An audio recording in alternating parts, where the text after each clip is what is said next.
Suzuki GSF Bandit. Bisa dibilang ini adalah naked bike bermesin 4 silinder yang sempat populer di Indonesia pada era tahun 90-an sampai awal tahun 2000-an. Saking populernya, kalau orang awam zaman dulu melihat motor naked bermesin 4 silinder, maka mereka akan berkomentar kalau motor tersebut adalah Suzuki Bandit, meskipun motor tersebut bukanlah Suzuki Bandit. Ya, kurang lebih sama halnya seperti R15, CBR, maupun GSX yang biasanya disebut Ninja oleh kebanyakan kaum hawa.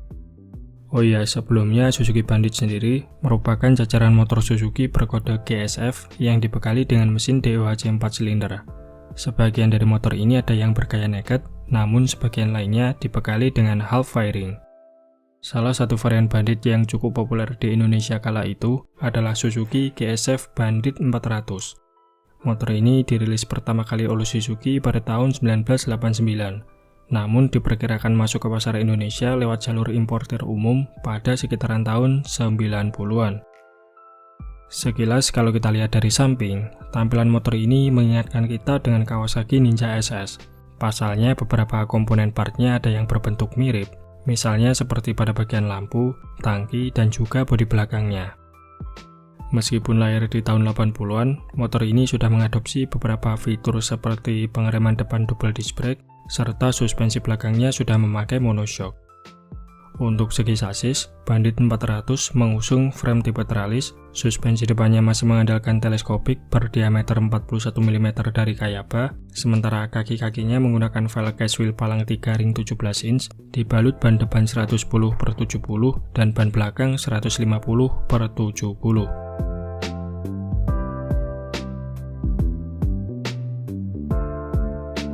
Karena motor ini nggak cuma dijual di satu negara saja, Bandit 400 mempunyai versi yang berbeda-beda di masing-masing negara.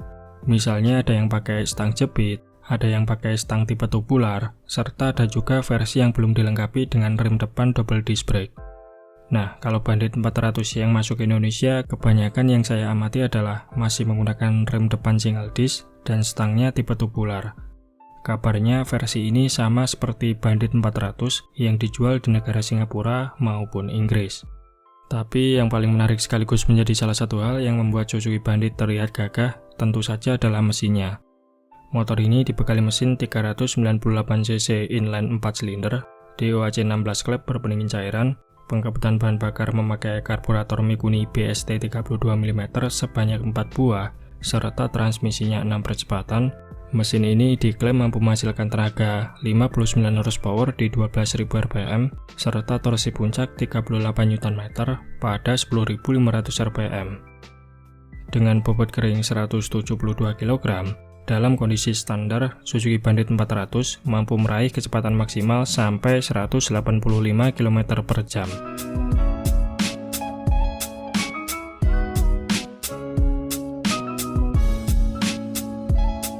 Pada tahun 1991, Suzuki merilis versi terbaru dari motor ini yang dinamakan sebagai GSF 400V Bandit atau biasa disebut sebagai Bandit 400V dengan kode GK7AA. Versi ini mendapatkan teknologi berupa variable valve yang mirip seperti VTEC pada Honda maupun VVA pada Yamaha. Untuk membedakan dengan versi standar, dari segi tampilan, versi baru ini mempunyai perbedaan yaitu tutup head cylinder dan juga piringan cakramnya yang diwarnai dengan warna merah. Selain itu, Suzuki juga meluncurkan Bandit 400 LTD atau Limited Edition yang telah dilengkapi dengan tambahan half fairing layaknya sebuah cafe racer. Versi ini tampil dengan grafis warna yang berbeda sementara spesifikasi mesinnya sudah dibekali teknologi variable valve sama seperti Bandit 400V.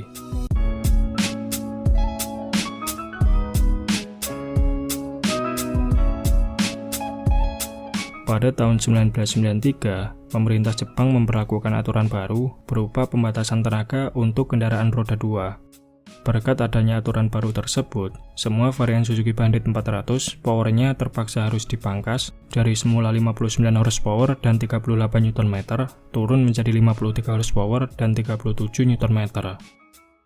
Suzuki Bandit 400 versi standar dihentikan penjualannya pada tahun 1995. Sementara untuk Bandit 400V menjadi model terakhir yang masih tersisa, sampai akhirnya model ini pun harus ikut dihentikan produksinya pada tahun 1997.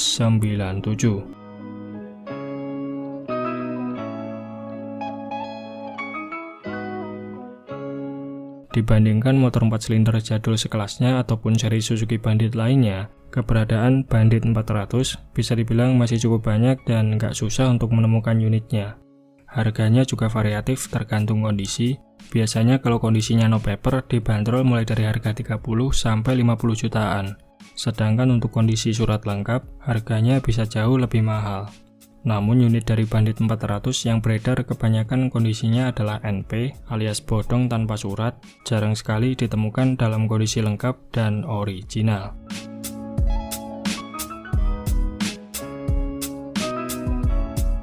Selain Bandit 400, varian Suzuki Bandit lain yang pernah masuk ke Indonesia adalah GSF 250V Bandit alias Bandit 250.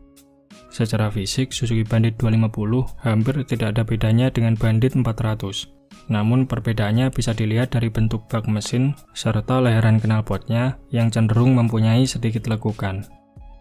Sesuai dengan namanya, Bandit 250 dibekali mesin berkubikasi 250cc 4 silinder DOHC 16 klep berpendingin cairan, pengkabutan bahan bakar karburator, serta transmisinya 6 percepatan. Mesin ini diklaim mampu menghasilkan tenaga 45 horsepower di 14.500 rpm serta torsi puncak 25,5 Nm pada 10.500 rpm. Berbeda dari kakaknya, Bandit 250 ini sempat dimasukkan oleh ATPM Suzuki Indonesia, namun dalam jumlah yang sangat terbatas. Tak heran keberadaan Bandit 250 jauh lebih langka ketimbang Bandit 400, bahkan harga jualnya pun juga masih tergolong mahal, dan rata-rata dalam kondisi full paper ditawarkan di kisaran harga 100 jutaan lebih.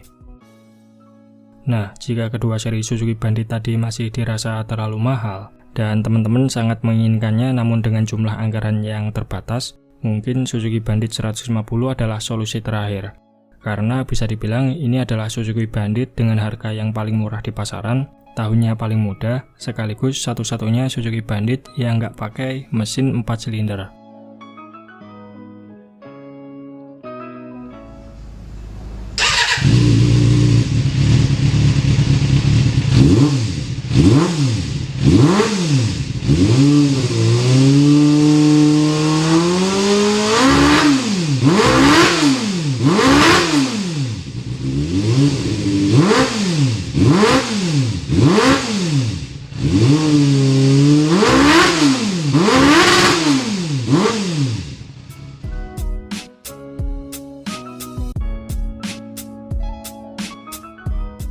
Oke, mungkin itu saja sedikit pembahasan kita di video kali ini. Terima kasih sudah menonton. Sampai jumpa di video-video Bang Rossi selanjutnya.